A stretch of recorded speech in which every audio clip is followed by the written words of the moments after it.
Rahim. Assalamu alaikum students. Today is 27 June 2020 and today is Monday.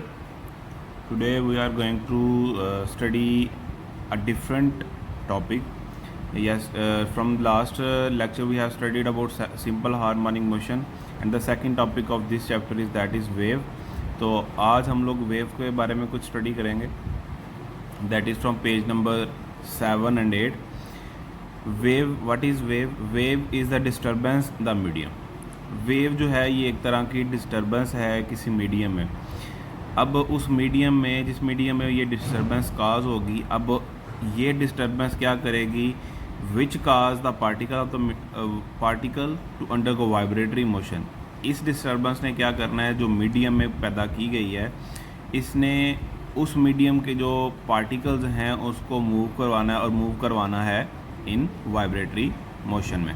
Let's suppose we have an example. हमारे पास एक example है, हम इसको ज़रा देखते हैं कि हम लोग एक रस्सी लेते हैं और एक रॉप लेते हैं. इसको हम लोग एक सॉलिड प्लेस के साथ बांध देते हैं.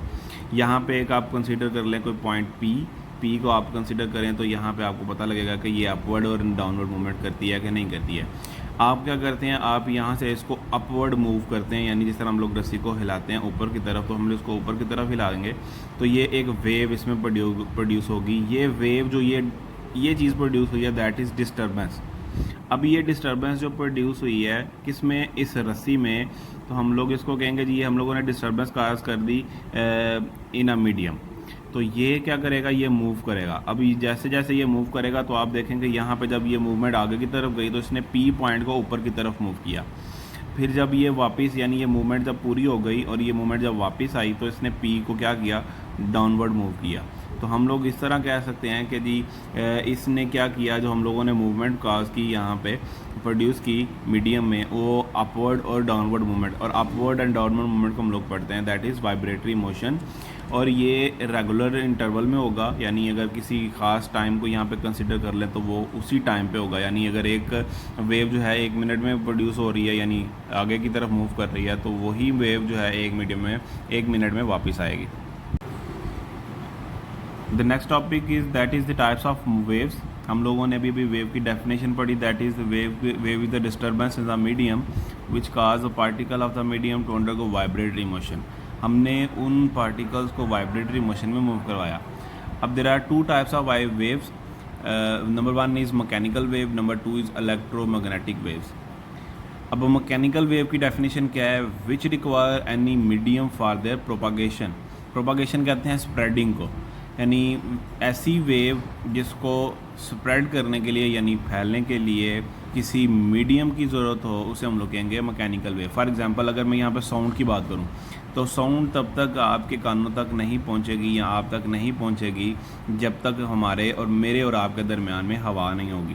इसका मतलब साउंड को मेरी, अब यानी मेरी इस जगह से आपकी जगह तक मूव करने के लिए मीडियम की ज़रूरत है and that medium is air. तो यानी साउंड वेव जो है ये एक ऐसे एक मैकेनिकल वेव है जिसे हम लोग क्या कह सकते हैं, इसको मूव करने के लिए मीडियम की ज़रूरत होती है.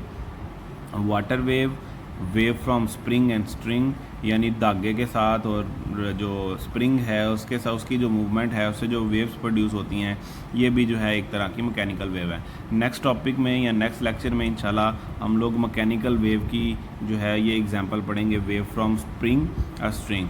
तो ये एज अ लॉन्ग क्वेश्चन होगा, इंशाल्लाह वो हम लोग पढ़ेंगे. नेक्स्ट इसकी सेकंड जो टाइप है दैट इज़ इलेक्ट्रोमैग्नेटिक वेव. जिस तरह मैकेनिकल वेव में था कि उसमें मीडियम की ज़रूरत होती है, इसमें इलेक्ट्रोमैग्नेटिक में मीडियम की ज़रूरत नहीं होती, यानी ये ऐसे खुद ब खुद ही स्प्रेड होती हैं, इनको मीडियम की ज़रूरत नहीं होती. For example there is a light wave, there is X ray, there is a television waves, heat and light. इन सब को फैलने के लिए, स्प्रेड करने के लिए किसी मीडियम की ज़रूरत नहीं होती.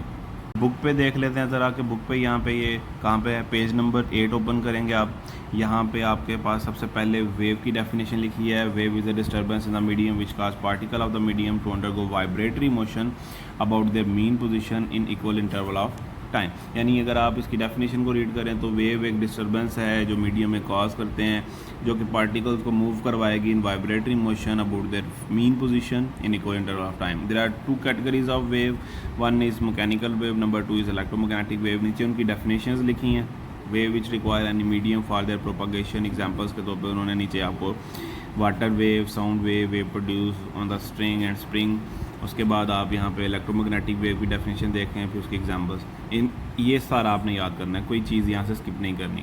बाद पेज नंबर 7 पे आ जाएं। पेज नंबर 7 पे 2 एक्टिविटीज़ हैं, एक्टिविटी 10.1 एंड 10.2।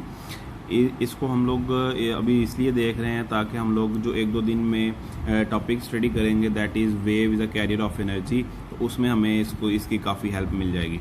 अब यहाँ पे देखें, उसने यहाँ पे एक्टिविटी क्या किया। एक्टिविटी में उसने ये किया है कि एक टब लिया है, उसके अंदर वाटर फिल किया है और एक साइड पे पेंसिल को डिप करना स्टार्ट कर दिया है। जैसे ही उसने पेंसिल को एक साइड से डिप करना स्टार्ट किया, कुछ वेव प्रोड्यूस होना स्टार्ट हो गई। जब वेव प्रोड्यूस हुई, उसने यहाँ पे दूसरे कॉर्नर पे जा क्या किया, एक कॉक रख दिया, एक लकड़ी का एक छोटा सा टुकड़ा रख दिया यहाँ पे। तो जैसे ही वो वेव उस टुकड़े तक पहुँचेंगी, वो वेव और जो पीस है, पीस ऑफ वुडन पीस जो है, ये क्या करेगा, ये ऊपर और नीचे को मूव करेगा। तो इसके साथ इससे हमें ये पता लगेगा कि जो वेव ने एनर्जी पेंसिल से गेट की थी, वो उसने कॉक को दी और कॉक ऊपर और नीचे मूव किया। इसके बाद जो सेकंड इसकी एग्जांपल है, जो सेकंड एक्टिविटी है, उसमें हम लोगों ने अभी अपने टॉपिक में पढ़ा है। उसमें ये था कि एक पॉइंट पी को आप फिक्स करें। जब आप उसको अपवर्ड मूवमेंट करके साथ मूव करेंगे तो ये पी पहले ऊपर की तरफ मूव करेगा, फिर नीचे की तरफ मूव करेगा। तो ये 2 एक्टिविटीज़ हैं। इन 2 एक्टिविटीज़ को आप पढ़ें, इनको आप लोग फ़िलहाल जस्ट स्टडी करें। अभी जब हम लोग wave as a carrier of energy में आएंगे तब इसको याद करेंगे इंशाल्लाह।